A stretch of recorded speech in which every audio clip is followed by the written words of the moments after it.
السلام علیکم۔ شفق YouTube channel کے ساتھ میں ہوں آپ کی ہوسٹ مہرما۔ سامان جہازوں سے اتار لینے کے بعد سپہ سالار ملاحوں سے مخاطب ہوا۔ ملاح حیران و پریشان اس کا منہ دیکھنے لگے۔ ایسا حکم وہی سالار دے سکتا ہے جس کا دماغی توازن خراب ہو چکا ہو۔ مسلمانوں، سپہ سالار لشکر سے مخاطب ہوا، جہازوں کو آگ لگا دو۔ ہم زندہ واپس جانے کے لیے نہیں آئے، دونوں میں سے ایک ہمارا مقدر ہے، فتح یا شہادت۔ لشکر نے جہازوں کو آگ لگا دی۔ ایک دفعہ پھر نوجوان سپہ سالار لشکر سے مخاطب ہوا۔ اسلام کے مجاہدوں، تمہارے آگے دشمن ہے اور پیچھے سمندر۔ جن کشتیوں میں تم آئے تھے انہیں تم جلا چکے ہو۔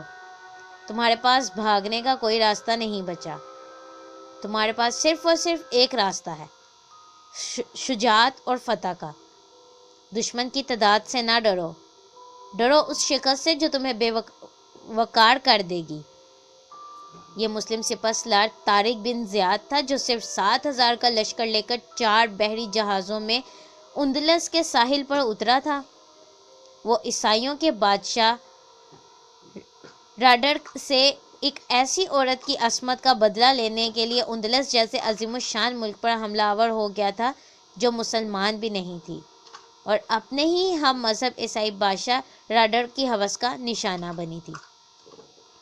یہ ایک ولولہ انگیز اور ایمان افروز داستان ہے جس کا آغاز 5 رجب 92 ہجری بمطابق 9 جولائی 711 کو ہوا جب ایک عیسائی حاکم کاؤنٹ جولین امیر مصر و افریقہ موسیٰ بن نصیر کے دربار میں فریاد لے کر آیا کہ اندلس کے بادشاہ راڈرک نے اس کی بیٹی کو بے آبرو کیا ہے اور وہ اپنی بیٹی کی آبرو کا بدلہ مسلمانوں کی مدد کے بغیر نہیں لے سکتا۔ موسیٰ بن نصیر نے طارق بن زیاد کو بلایا اور 7,000 کا لشکر دے کر اندلس روانہ کیا تاکہ مظلوم عورت کی عصمت لوٹنے کا بدلہ راڈرک کی بادشاہت کی اینٹ سے اینٹ بجا کر لیا جائے۔ طارق بن زیاد نے اندلس کے ساحل پر پہنچ کر جہازوں کو خالی کرنے کا حکم دیا اور پھر کہا، جہازوں کو آگ لگا دو۔ اندلس پر قیام کے دوران اندلس کی ساحلی فوج سے چھوٹی موٹی جھڑپیں چلتی رہیں۔ اسی دوران طارق بن زیاد کو موسیٰ بن نصیر کی طرف سے 5,000 مزید نفری کی کمک حاصل ہو گئی تھی۔ یوں کل ملا کر 12,000 کے لشکر کے ساتھ راڈرک کی فوج کا انتظار کیا جانے لگا۔ یہ 711 کی آخری سماحی کا ایک دن تھا۔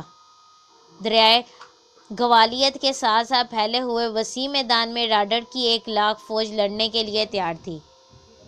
اس مقام پر طارق نے اپنے رب سے فتح و نصرت کی دعا مانگی جسے علامہ محمد اقبال نے بال جبریل میں ان الفاظ میں بیان کیا کہ یہ غازی یہ تیرے پراسرار بندے۔ اس مقام کا نام مدینہ سیدنا ہے۔ راڈرک کی فوج نے کشتیوں کا پل بنا کر دریا پار کیا۔ مسلمان بھی مقابلے کے لیے تیار تھے۔ راڈرک نے حملے کا حکم دے دیا، 2-2 3-3 دستوں سے حملہ کیا جائے۔ راڈرک جو کہ فن حرب و ضرب کا استاد مانا جاتا تھا، اس نے اپنے جرنیلوں کو کہا، ضرب لگاؤ اور بھاگو، دشمن کو اپنے پیچھے پہاڑیوں میں لاؤ، پھر انہیں تیر انداز سنبھال لیں گے۔ ادھر طارق بھی سمجھدار اور معاملہ فہم سپہ سالار تھا۔ اس نے بھی اپنے چھوٹے بڑے کمانڈروں کو ذہن نشین کروا دیا کہ جم کر کہیں بھی نہیں لڑنا۔ مقصد یہ تھا کہ ہجوم کی صورت حملہ کرنے سے گھوڑے تیروں سے زخمی ہو کر اپنے پیروں کو کچلتے پھریں گے، یعنی اپنے پیادوں کو کچلتے پھریں گے۔ راڈرک نے حملے کا حکم دیا۔ طارق نے 3-4 دستے آگے کیے جو اس طرح لڑنے لگے جیسے انہیں بھاگنے کی جلدی ہو۔ اندلس کچھ سمجھ ہی نہ سکے۔ مسلمان ایک پہاڑی کے دامن میں آ کر ادھر ادھر بکھر گئے۔ پہاڑی کی ڈھلان سے اندلس پر تیروں اور برچھیوں کا مینا برسنے لگا۔ طارق کے جو دستے دائیں بائیں ہو گئے تھے وہ بھی اکٹھے ہو گئے۔ دشمن کے دستے تیروں سے گھبرا کر واپس پلٹے تو دائیں بائیں سے مسلمانوں نے ان پر حملہ بول دیا، یعنی ہلا بول دیا۔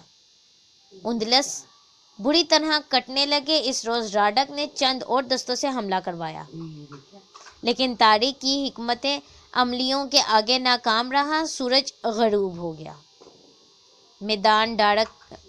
میدان راڈر کی فوج کی لاشوں سے بھرا پڑا تھا۔ مسلمانوں نے نصف شب کو راڈر کی استنبول پر شبخون مارا اور گھوڑوں کی رسیاں کاٹ کر ان کو زخمی کر دیا۔ گھوڑوں نے رات کو راڈر کی فوج کا بہت نقصان کیا۔ اگلے دن کفار نے اور بھی شدت سے حملہ کیا، لیکن راڈر کو اس دفعہ بھی ہزیمت اٹھانا پڑی۔ تیسرے دن راڈر شدید قہر میں تھا۔ اس نے گوتھا قوم کی جرنیل کو حکم دیا کہ حلہ بول دو، لیکن اس دن آسمان سے اور ہی منظر نظر آیا۔ 20,000 گوتھا تلواریں نیاموں میں ڈالے طارق کے لشکر کی طرف دوڑ پڑے۔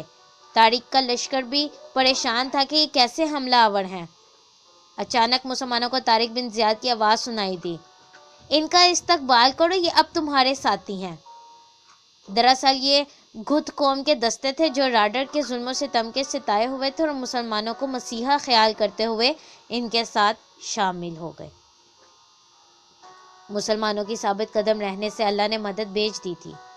یہ صرف 20,000 کی نفری نہیں تھی، بلکہ جذبہ انتقام سے بڑی ہوئی فوج تھی۔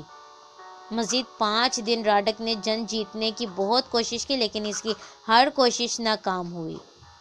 8ویں روز طارق بن زیاد نے راڈر کی فوج پہ بجلی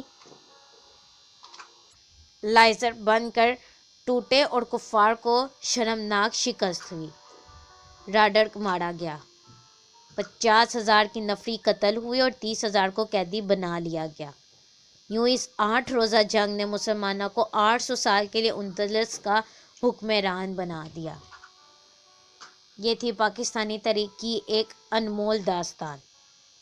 اس طرح کی مزید تاریخی ویڈیوز سننے کے لیے ہمارے چینل کو لائک اور سبسکرائب کرنا مت بھولیں۔ شکریہ۔